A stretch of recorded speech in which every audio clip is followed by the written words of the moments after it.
वाचता येत नसल्याचे सांगितले।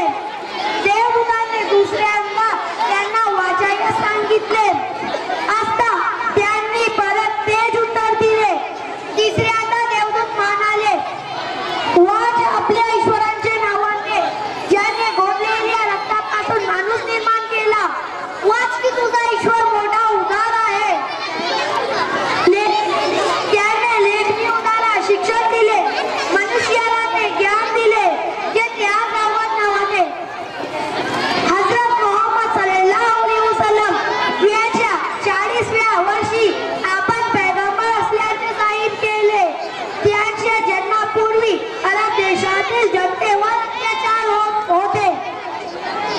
अज्ञानापायी मुलगी जन्माला आली की तिला जीवन दफन करत असत। स्त्रियांच्या व विधवांचा छळ करून त्यांच्यावर अत्याचार केले जात असत।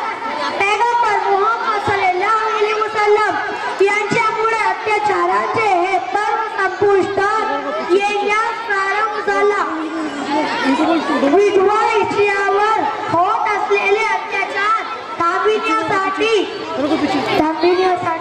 त्यांनी आपल्या वयापेक्षा अधिक वय असलेल्या उम्मुल मोमिनीन खदीजातुल कुबरा या नावाच्या विधवेशी लग्न केले।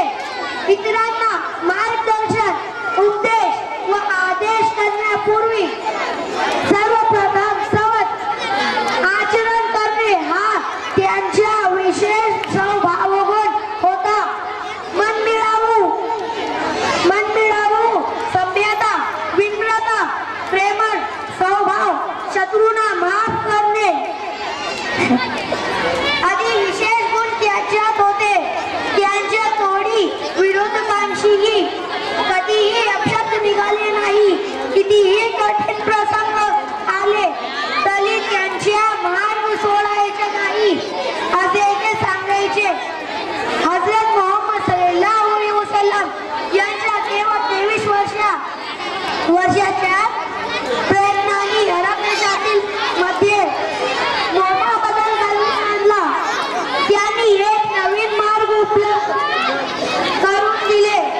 महाराष्ट्रातील एक कवी सुरेश भट हजरत मोहम्मद सल्लल्लाहु अलैहि वसल्लम यांच्या बाबतीत लिहितात, तुझ्या घरीचे आता मलाही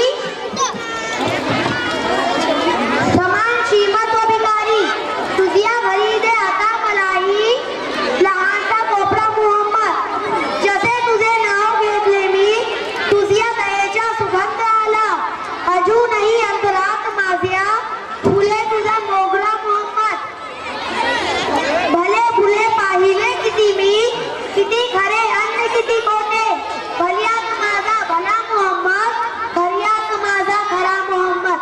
अस्सलामु अलैकुम। Very nice speech, Abdullah.